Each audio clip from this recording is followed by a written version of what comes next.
little congested and in my voice here, but we are glad to have you with us. I am the president and CEO of the Oklahoma Center for Community and Justice, and actually have been in this seat now for almost 9 months. So enjoying this transition, this journey of leading this organization and this phenomenal humans I get to work with that is our staff that make things happen here. Today, we have the incredible gift and opportunity to hear from a former Tulsa Police Department officer and also member of the Black Office Coalition, Brother Corey Myers. Not only is he represented himself in the community in such a significant way in terms of being public service, which you're about to hear from, but also from a personal stance, we're also fellow fraternity brothers in Alpha Phi Alpha Fraternity Incorporated. And I'm just so glad that he could be a part of this and this fireside chat. Also glad to see Drew Diamond with us, as he was our panelist in our last chat. And as a matter of fact, the reason that we're doing this chat again is earlier this spring, Drew Diamond led this same conversation or similar conversation. There was so much positive feedback. We realized we needed to continue on and bring these types of discussions as it relates to law enforcement and community policing back again. So without any further ado, I will turn it back over to Victoria. Thank you, Corey, for being here. And we look forward to hearing everything you have to say tonight. Victoria? You're welcome. Thank you for inviting.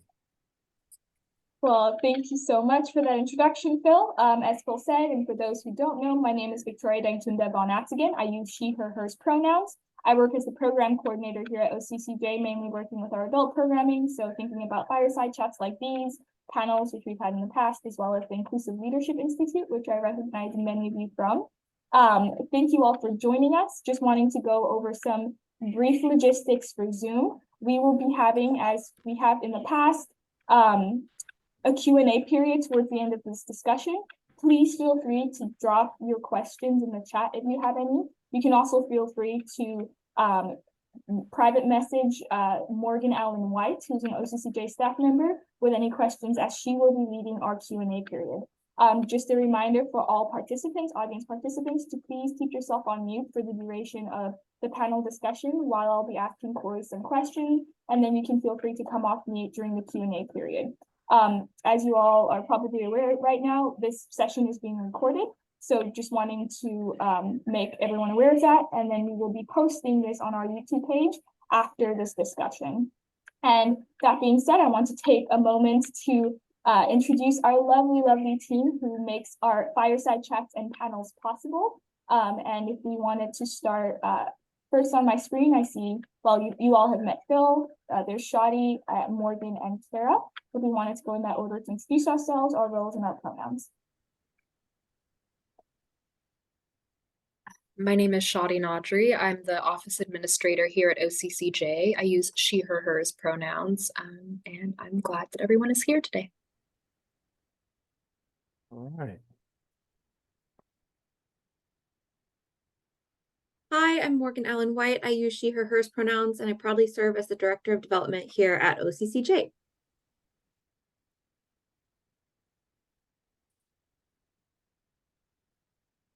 And Kara is off screen today, but Kara is our amazing program director.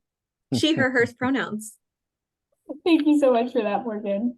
And with that, I will be handing it over to Shadi to read our bio. Wonderful. So Corey L. Myers is a 25-year retired veteran of the Tulsa Police Department who retired in 2019. He was a detective in the sex offender unit. Corey is an Alpha Phi Alpha fraternity member and past fraternity president. He was born and raised in Tulsa and has been married for 33 years to Alicia Myers. Together, they have grown children and one grandson. Corey was educated in Tulsa Public Schools and graduated with a degree in business administration from Langston University in Langston, Oklahoma in 1991. In 2001, he earned an MBA from Southern Nazarene University in Bethany, Oklahoma. Thank you so much. And with that, we will head on to our first question to Corey. Just wanting to give you the opportunity to tell us a bit more about yourself, What is your story and your time in TPD and how that was for you? All right. Well, like she said earlier, I am a graduate of Langston. I graduated with a degree in business. Now, I wasn't this guy that grew up dressing up as a policeman, wanted to be a policeman from kindergarten on up.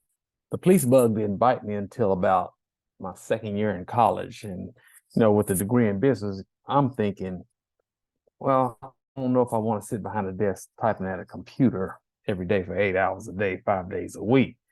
So I started looking into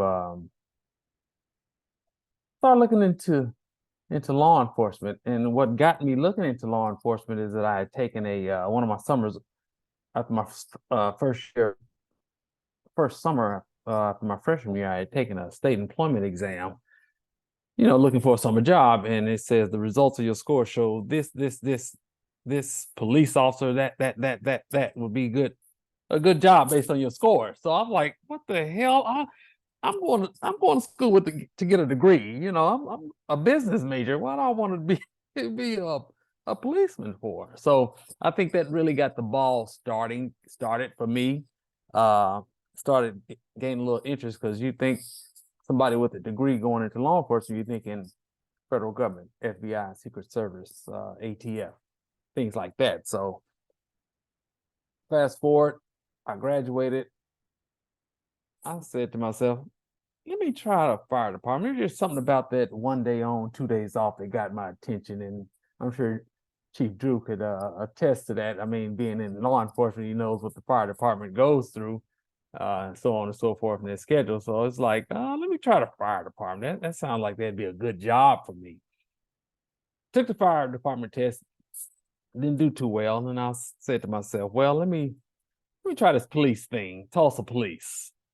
I took that test and I flew through that with flying colors. And I'm like, okay, this is probably where I'm supposed to be.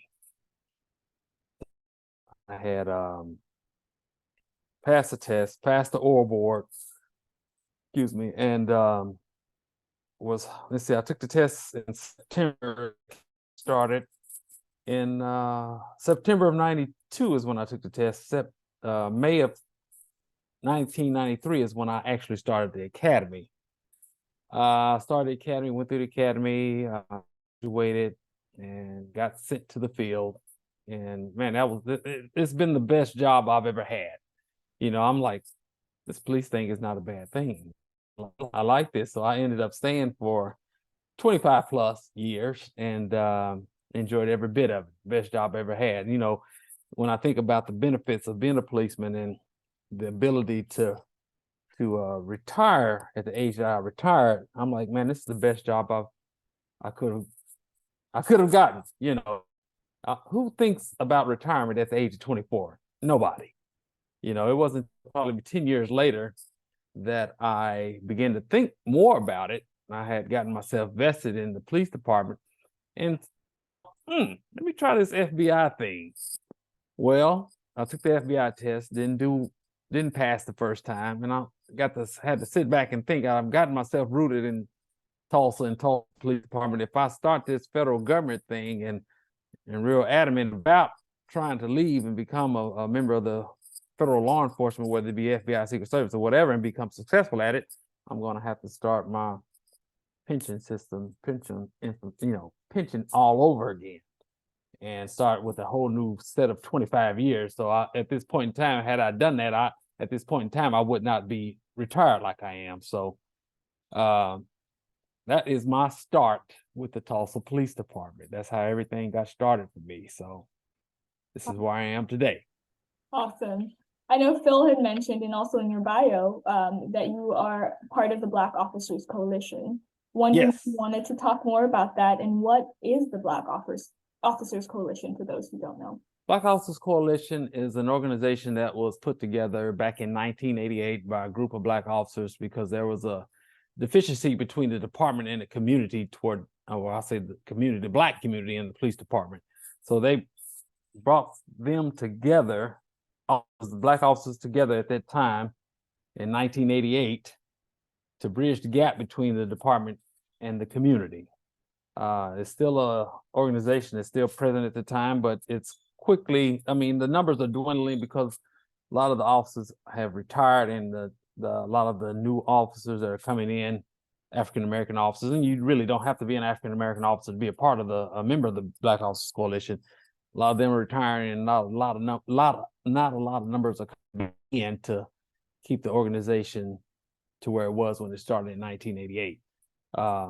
When I came on, they were in the middle of a lawsuit that they were trying to make things right between the department and a lot of the Black officers.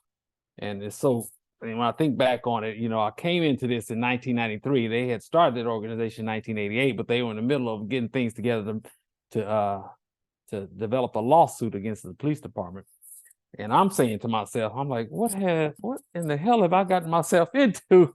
All this chaos going on between the department and the Black officers, and everybody's just trying to gain, Black Officer BOC is trying to gain momentum and getting the numbers together, and I was just kind of schooled into the I won't say mess, but the chaos that I came into back in 1993, and the officers planning this class action lawsuit against the department for past doings, present doings towards the Black officers. So I stayed for the fight. I wasn't a member of the class action status because really I didn't have anything that went against me, but for the class itself of African American officers, I stood in support of that. Yes. If you're able to, and as much as you feel comfortable, would you like to share what for those of us that don't know, what happened with the class action suit during that time? Well, it was settled. It didn't go to court. It was settled in, God, I can't remember. Was it 1995, 94, 95, or somewhere off in there? No, it wasn't settled that early. It was around 2002, 2003 that it was settled, and I don't think the powers that be in the city of Tulsa wanted that situation to go to court and have everything exposed about what African American officers were going through, what they went through during those tumultuous times on the police department. So I think the city just went ahead and settled it, and it was about making changes. It wasn't about money. It was about making changes from my perspective, because the hiring process changed, the promotional process changed for the better, because I think the process to get promoted was called the Trip Nines process, from what I understand. And I'm sure Chief Drew can talk about it too, and he probably has a better understanding than I do, because when I came on, that process was in the mix of leaving, because it wasn't a fair process from what I understand.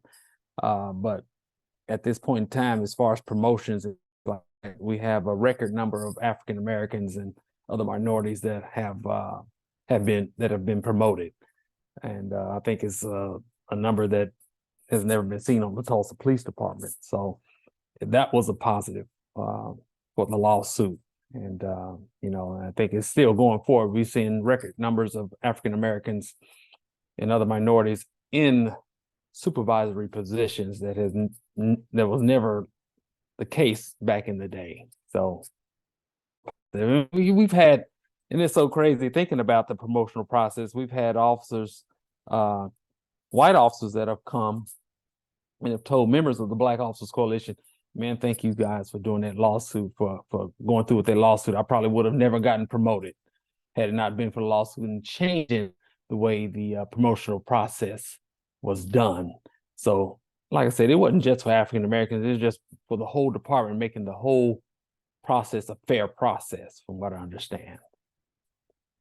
That's amazing. Can you tell us more about how you were introduced to the Black Officers Coalition? Did someone reach out to you? Did you hear? Oh, I had yes, I had several members that have reached out to me during that time period and asked if may be a member of the Black Officers Coalition. We're doing good things in the community, doing this, doing that. You need to be a member. So, I didn't waste any time being a member. For me, growing up and graduating from an HBCU, understood the process of you know, the African American process, so to say, how you know, once we start working together and doing positive things, I understood that. So it was a no-brainer for me. I'm like, okay, all right, yeah, why not? Why not? Yeah, So there I stood for 25 years as a member of the Black Officers Coalition.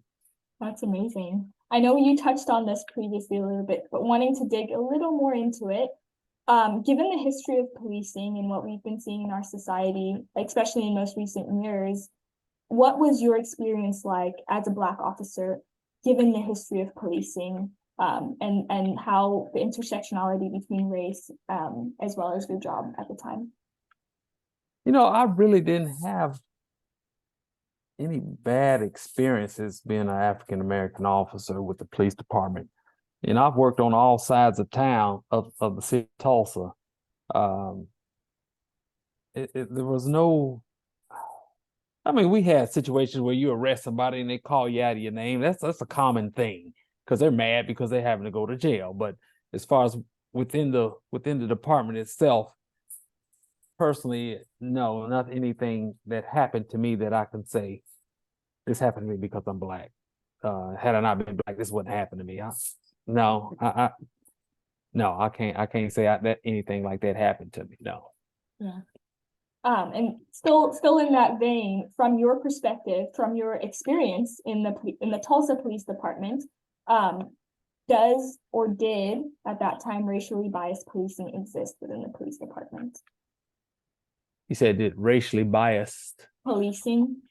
So I'm sure it did. I mean, you know, when you're training to be a policeman, you get certain training officers that kind of show you the way.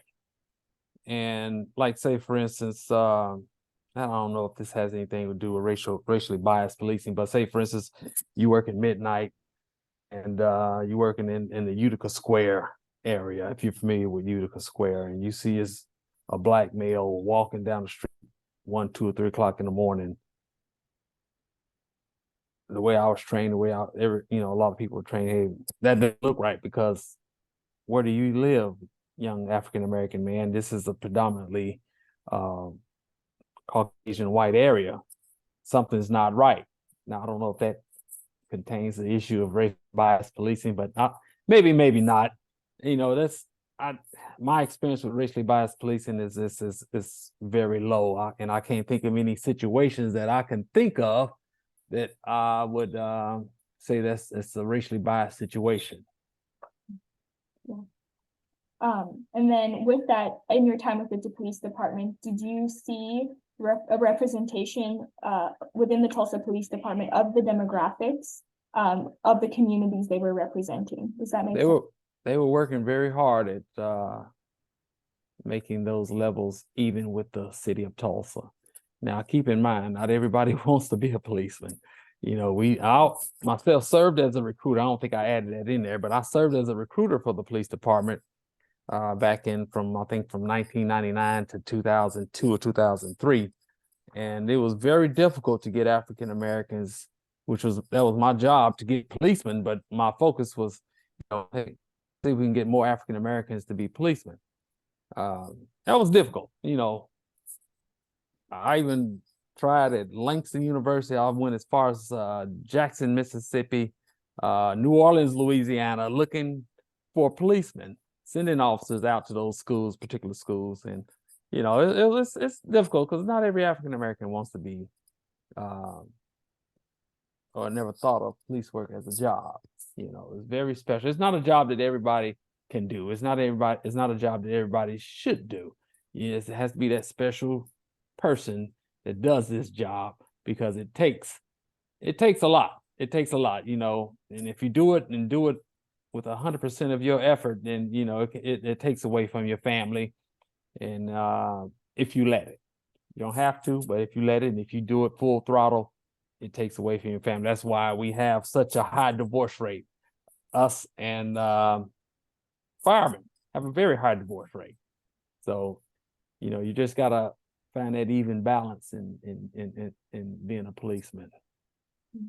Yeah, would you say over time that you saw demographics change in a positive way within the police department and representation change? I would say yes. Yes, it has been I've seen a positive representation. We've had more women.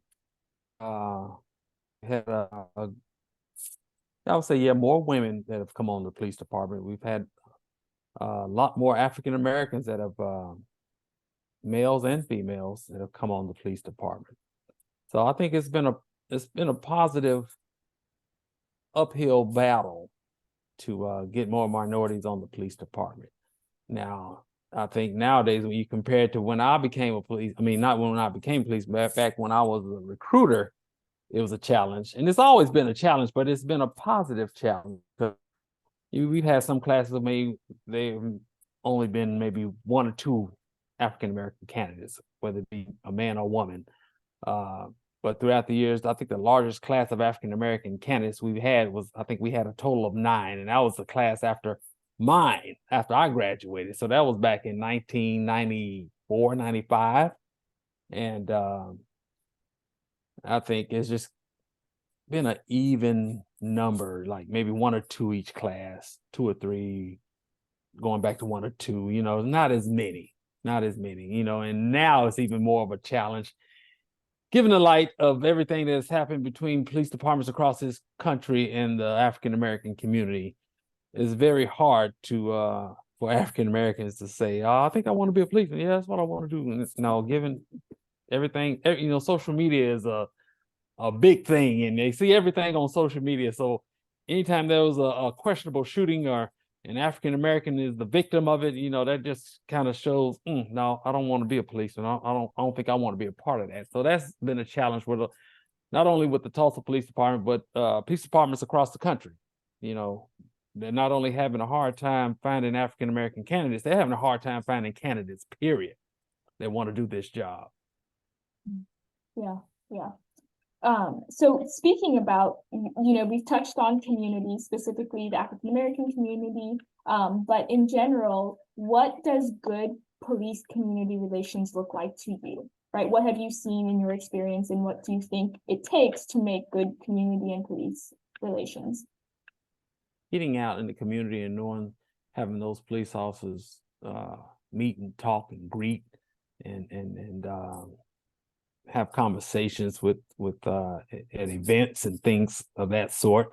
Back in the day, we used to have this organization within the police department called Footbeat, and they were officers that particularly patrolling housing units like like Comanche Park Apartments, those public housing areas. And you really got to know and gain the trust of those residents in those communities. Due to money constraints and the lack of funding, those units were disbanded.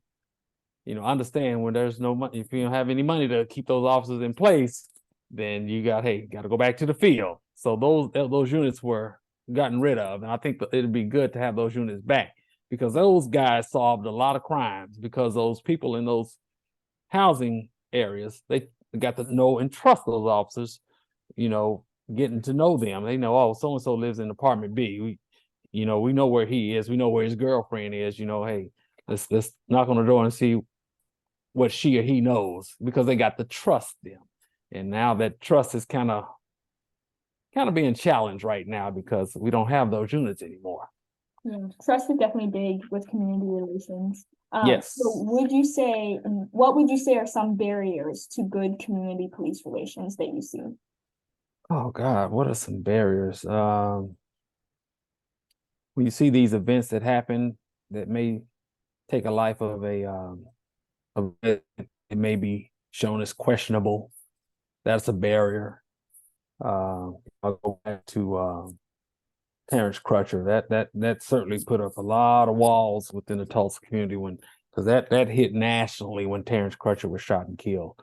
And just like I said, social media, when they see shootings happen in other cities across the country, you know, that may not be the thing that was happening in Tulsa, but it still puts up a barrier. They still get to thinking all policemen are like this. You know, you got to watch this. You know, policemen do this, policemen do that, and it does the Tulsa Police Department no good when those events take place. Now they're very unfortunate, and you know, and I know it's been a good number of policemen that have been held accountable by having charges pressed against them, but yet and still, it's a challenge to police departments across the country when they see something like that happen. Yeah. And so from your perspective, right, what elements, and we've touched on trust already, but what other elements do you think is essential in building back community and police relations in Tulsa? Building it back, I think probably if we can bring back that one thing that I can think of, we bring back that footbeat unit to get to know getting to know the residents, getting to know people, getting out there talking and gaining trust in the community. And if we have to bring back footbeat, you know, that's one thing that we could that would be a building block to gaining trust in the community with the Tulsa Police Department. You know, getting out there talking to residences, with, you know, especially the ones that are in challenged areas like public housing. That is a big positive, very big positive. Because I remember when I came on the department, they were just getting rid of those particular units, and that was a downfall toward dealing with the public and what I want to say, the keeping trust. Now, we've mentioned, you know, this as a possible change for the police department, and you also mentioned the lawsuit from the Black Officers Coalition in the beginning, and how that affected change within the police department at that time. So from your perspective, what kinds of procedural and operational changes do the police department, specifically in Tulsa, need to make, what, you know, just in general, to make better representation, to get better perception of the police in the Tulsa area? Get a better perception of the police in the Tulsa area. Well, that's a challenging question. What would be good at getting in better perception? Wow. You know, I think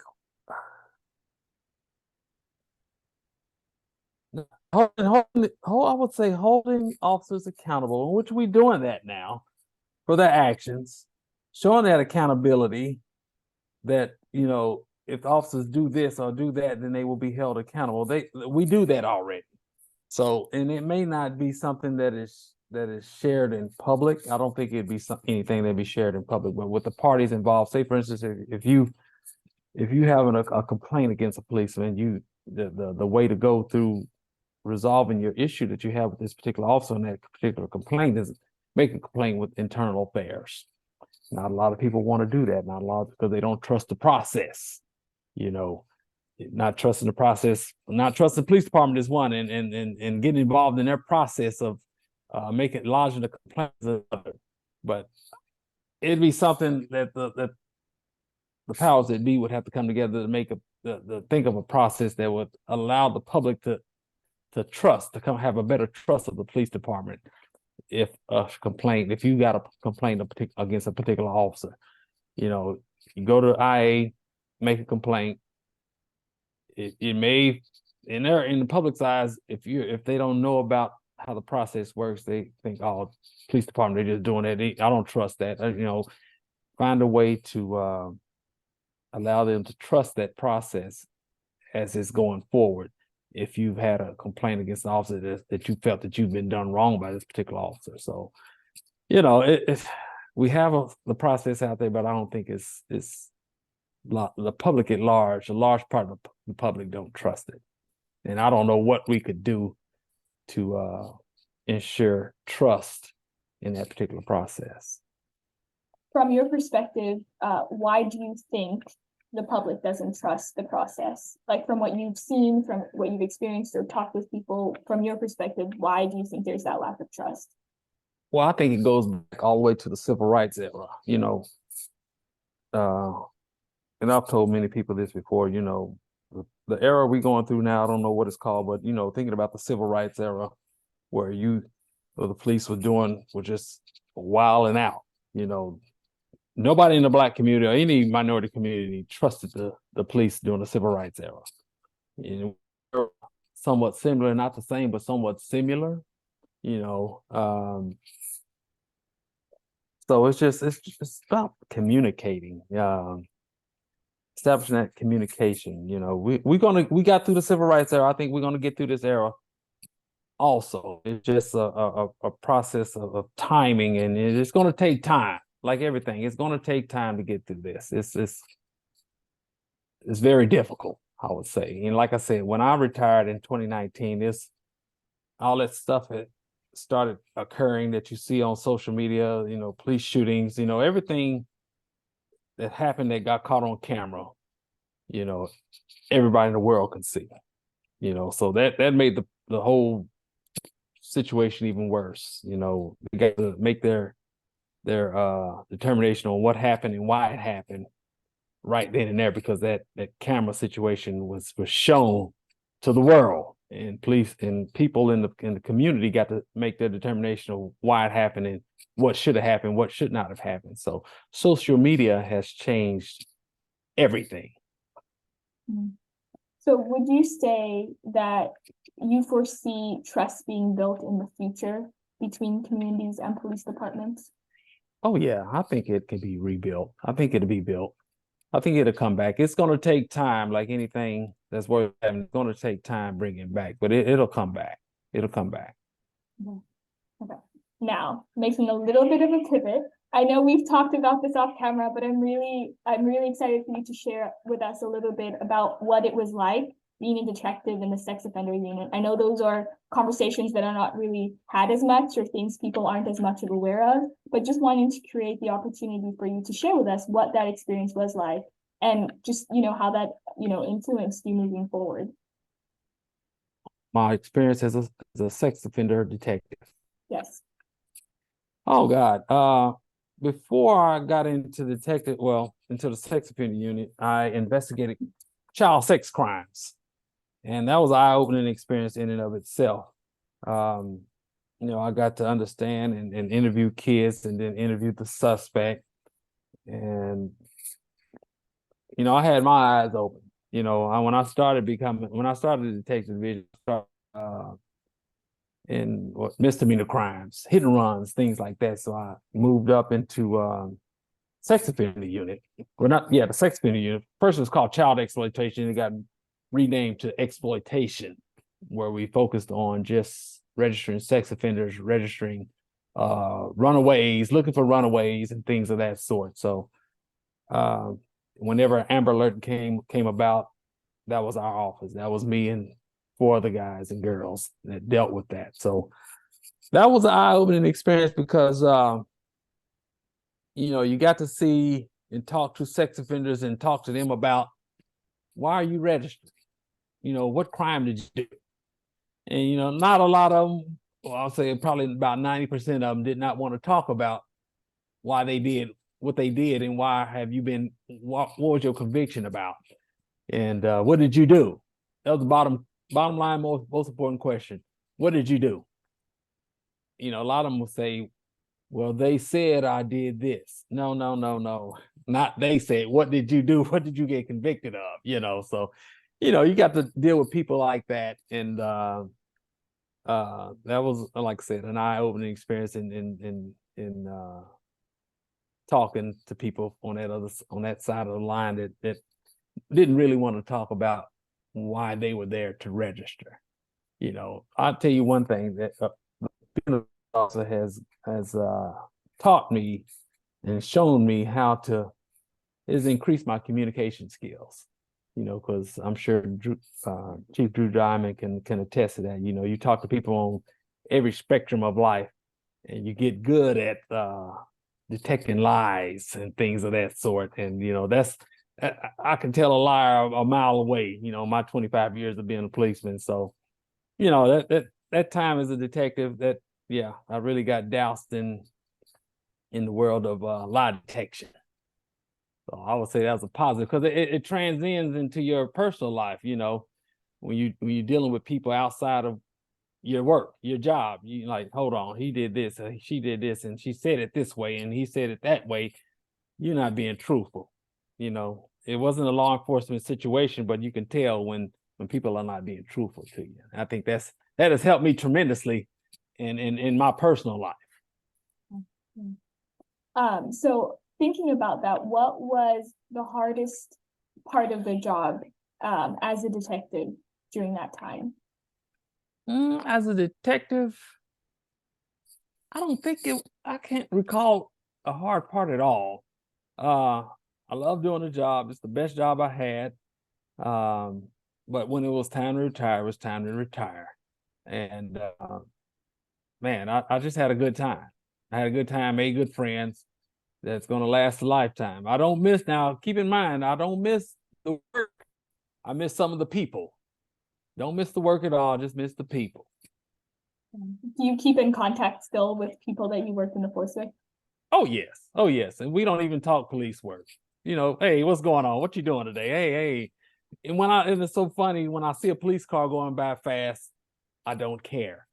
I'm like, I've done that for 25 years. I'm all right. I don't need to know where you're going, and you know, I'm all right.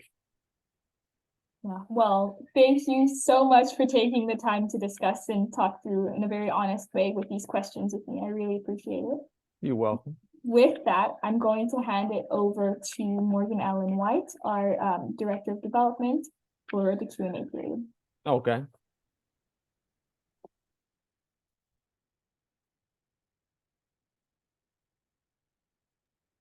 And y'all, there is still time to put some questions in the chat or send them to me privately.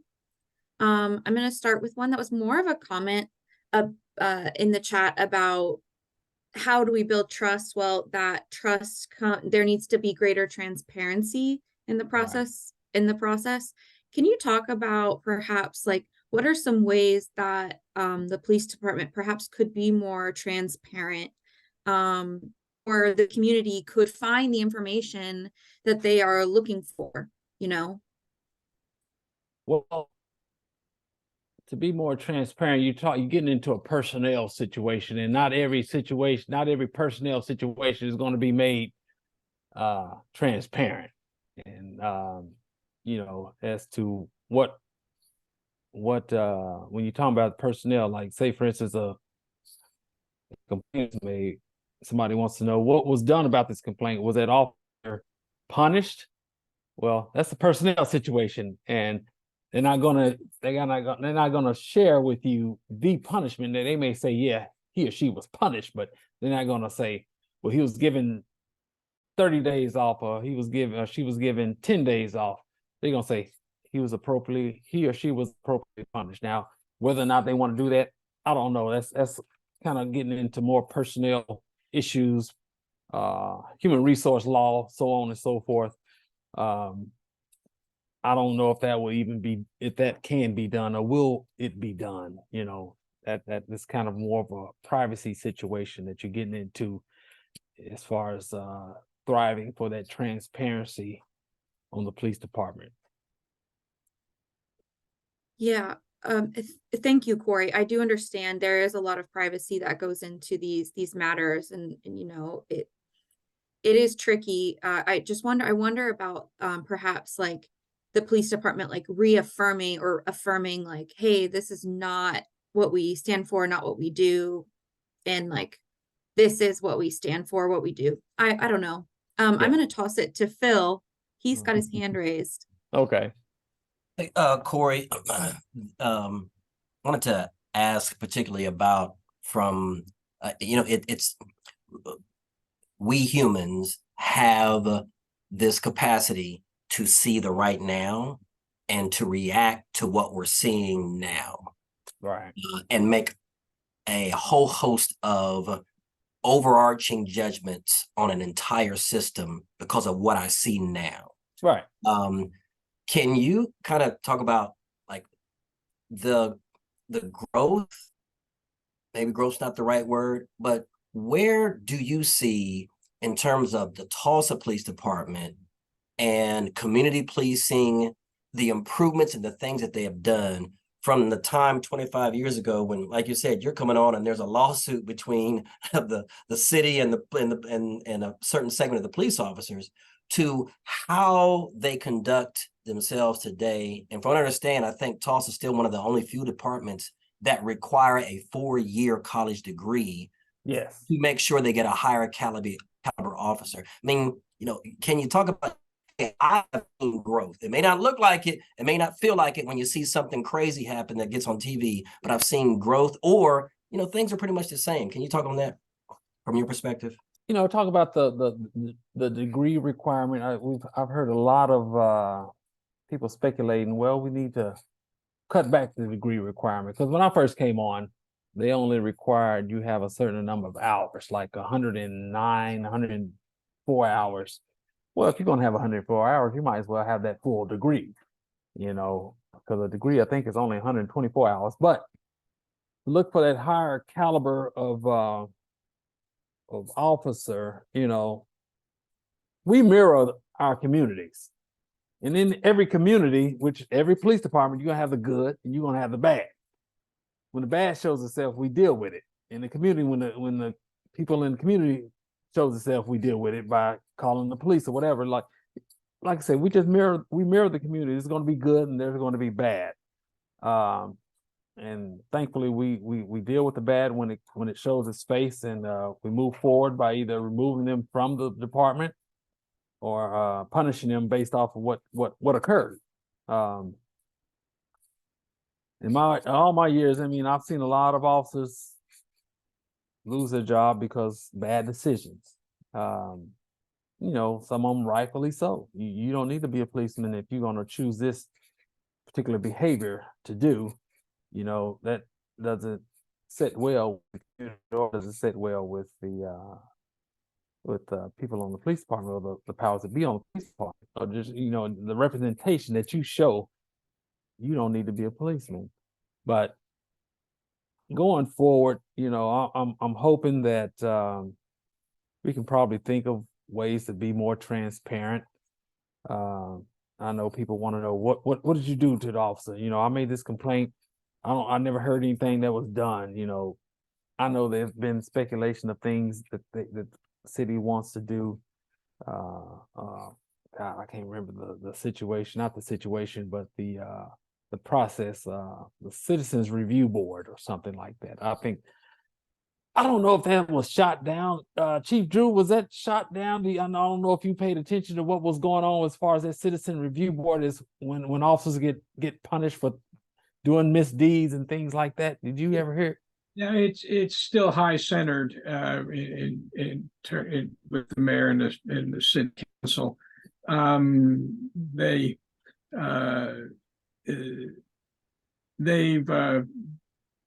overcomplicated a need on how to make that whole internal affairs process, and they're stuck. Okay. I knew they had talked about it, and I just didn't know if it was in process of being made whole, or something that they wanted to run with, or what. So they're pretty much stuck. I mean, I know it's a FOP union situation too. FOP is probably more than likely not for it. They want to keep that internal, not to be judged by citizens outside of the police department. But we trying to think of things to gain trust. Okay, the police department did this based off my complaint on this particular officer. I told them this is what he or she was doing, and I feel everything is right now because they did this particular punishment on this officer. So, and the FOP is fighting it. I know they're fighting it. They don't want that to keep all of that internal. I understand. I understand both sides. So that's a sticky situation right there. So here's a question that it is asked from one of our participants. Are there any endeavors, the Black Officers Coalition, that y'all are currently working on in the community? Endeavors is something we started in the community. Now, endeavors, what do you mean as far as particular something that's at the forefront of the police department that we're working on, or something that we do community wise? Bit of both, like what's going on in the Black Officers Coalition? Like, maybe what could we know about what y'all are Okay. working on? Right now, there's really not much that we're working on, but other than maintaining what we've already done. The lawsuit is over. It's been settled. Pretty much we've started, we're in the holiday season now, so Thanksgiving baskets, Christmas baskets, Halloween candy giveaway, excuse me, Easter egg hunt, things that show the community, the young community. There's nothing wrong with being a policeman. You can come up and talk to these policemen. We just want to show our face to the public in this particular community or whichever community, and say, hey, you can talk to us. We're people too. So that's what we've maintained for the last 30 plus years, as far as being an organization within the Tulsa Police Department. We were brought together to maintain that, to offer that bridge between the department and the community. And we're still doing that. Is there any way that other like community folks can get involved or support what the Black Officers Coalition has going on? Oh yeah. We're always looking for donations for food baskets, Christmas baskets, Thanksgiving baskets. We'll be doing the Thanksgiving baskets coming up here in a couple of weeks. Deborah Dickens was a retired officer, and I think she is on Facebook. You can get in contact with her through Facebook if there's a particular organization that wants to donate food that we give out to the community at whole. Officers bring in names of families, and we establish food baskets both during Thanksgiving and Christmas. But Deb Dickens, retired officer, she will be the contact through Facebook. Fabulous. I have Yeah. 2 more questions. Yes. So the first one is this: how would you suggest navigating difficult conversations in the workplace where people have conflicting experiences and opinions concerning law enforcement?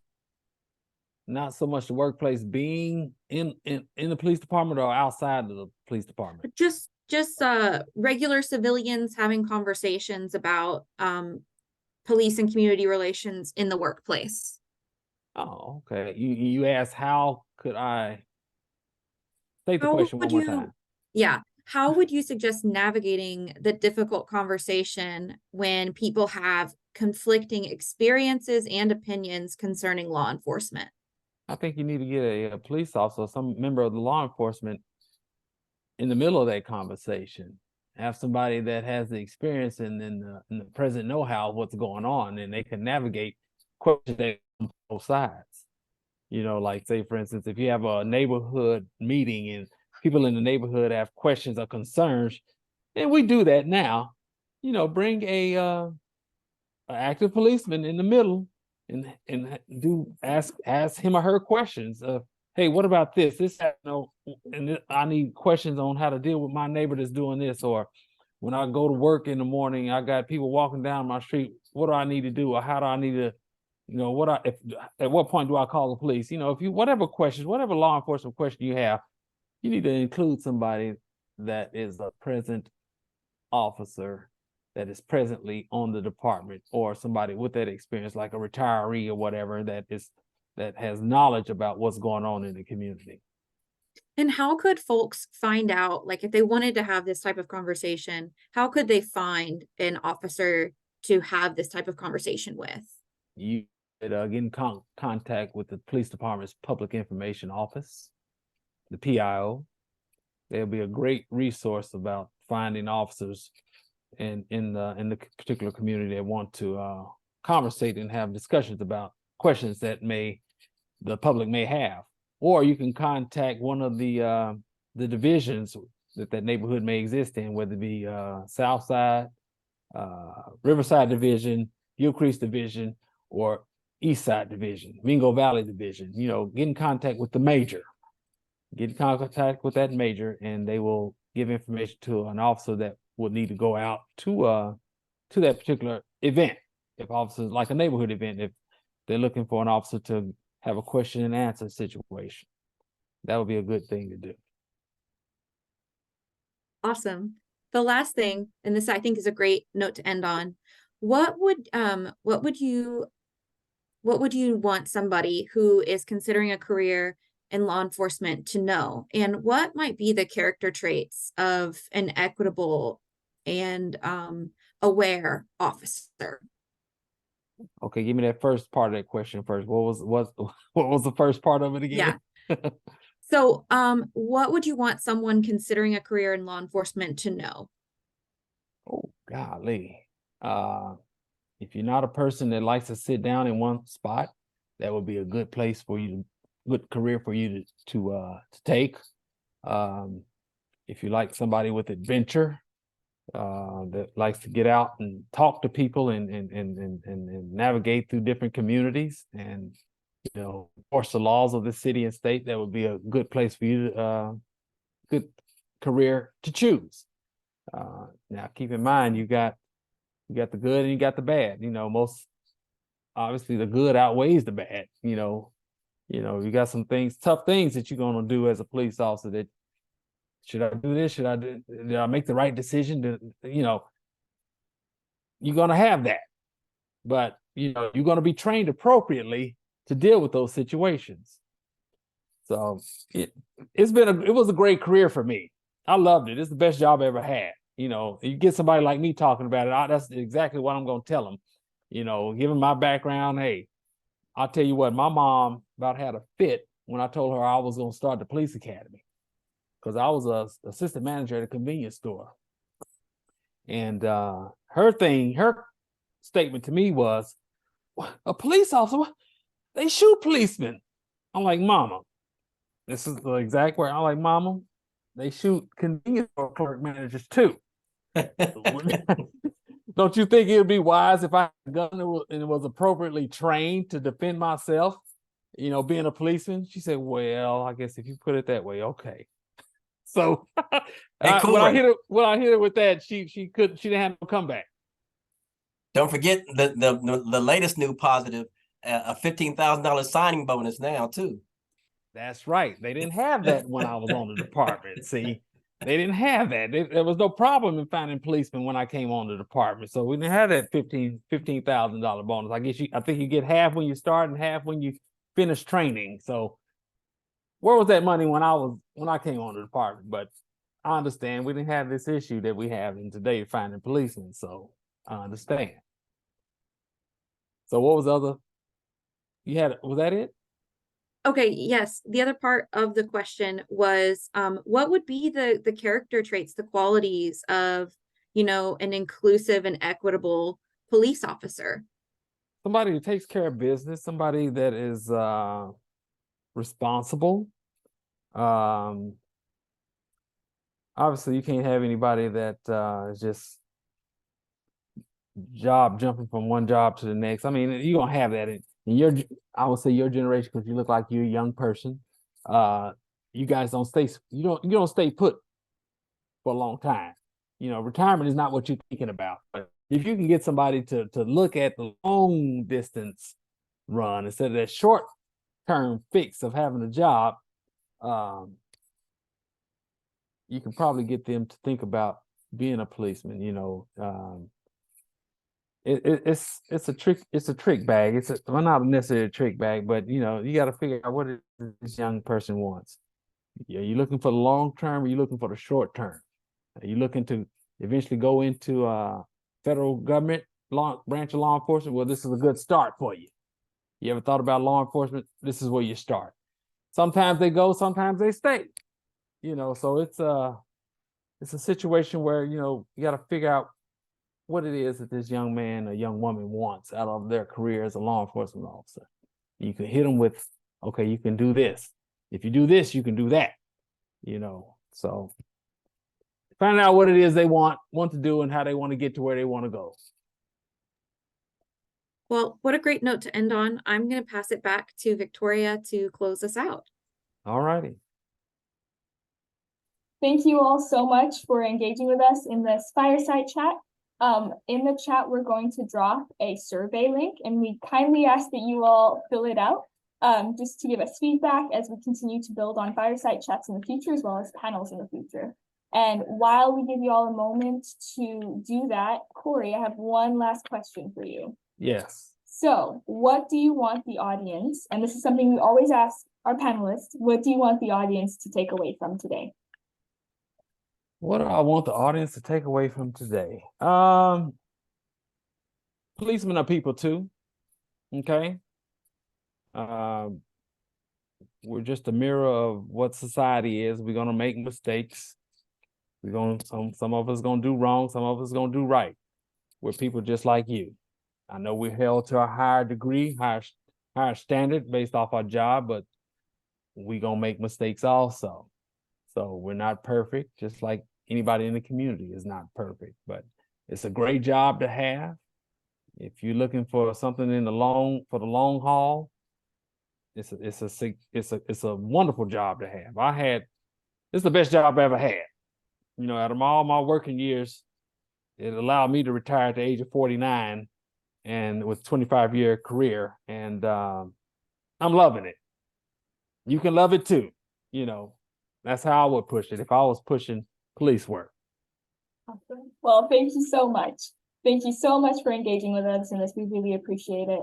Like I said in the previous fireside chat, we will be dropping a link to our newsletter. If you would like to stay in contact with what we're doing at OCCJ, with different fireside chats, panels, events, different programs, you can sign up for our newsletter and keep in touch in that way. Also, we want to thank we want to thank you, Corey, for being here. We love having different perspectives and different voices on the panel, right? We don't want to have all the same voice always. We want some diversity, and thank you for bringing that diverse opinion. So however we choose to engage with the information we received today, thank you all for leaning and participating. And again, back to the piece of like, we have diverse perspectives. We believe in diversity and inclusion here at OCCJ and equitability as well. So just wanting to keep that in mind as we process the conversation from today. But thank you so much, Corey. It was amazing getting to hear from your perspective. Thank you, Phil, for creating that contact invitation. And we hope to see you all at our next fireside chat in 2 weeks. We'll be sending out information about that shortly. And one last thing, actually, we will be having our interfaith tour that OCCJ hosts every year at the end of the year. The date for that, I know it, but I don't. So I'll send it in my follow-up email. December 3rd, thank you so much, Kara. December 3rd, we will be visiting 3 different faith communities.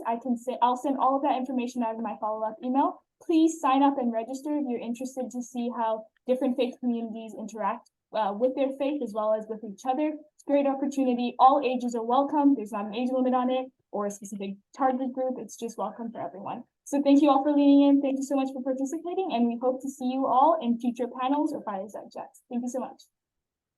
Thank you.